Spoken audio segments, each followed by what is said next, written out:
I think that the job that we're doing right now is extremely important.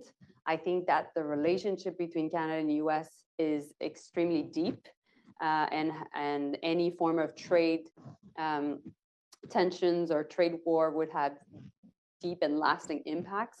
And so in that sense, I think that doing the job of helping my American colleagues to understand what would be at stake is something that is definitely resonating. Now, am I in the headspace of President Trump? No, of course not. And so in that sense, I'm just doing the job of making sure that people around him really are able to sign on our different arguments. Well, first, he was aware that we had a plan. He was aware that it was important for us to work on the fentanyl crisis. And then I exposed everything that was part of our plan. And so he thought that these were positive steps.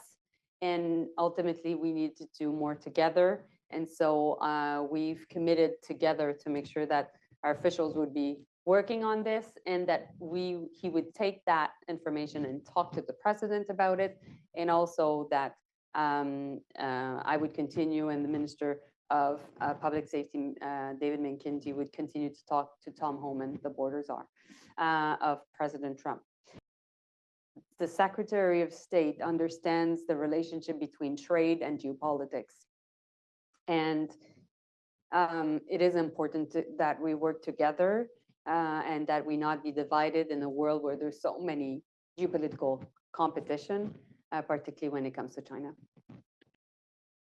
My point to Rubio was to make sure that we can continue to address this issue. It's not a one-time issue. We need to work on the fentanyl crisis in Canada, in the US through the border plan, but also, Stephanie, what was important is we need to address this with China, because the precursors actually come from China.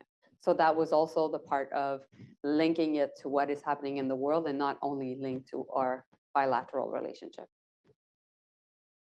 The ultimate decision maker is President Trump. So I'm staying until Friday here in Washington, making sure that I'm meeting as many people as possible. And we're working as a Team Canada approach, and we will have also other ministers coming also this week. This is just the reality of dealing with the Trump administration, and we need to make sure that we're ready to deal with that unpredictability. But I also think that what we're establishing right now is clear lines of contacts, conversations, being able to present what we're doing, to address their concerns. And I'm cautiously optimistic. But meanwhile, like I've mentioned many, many times, while we're doing that work, we're also ready to retaliate should they decide to impose unfair tariffs against Canadians.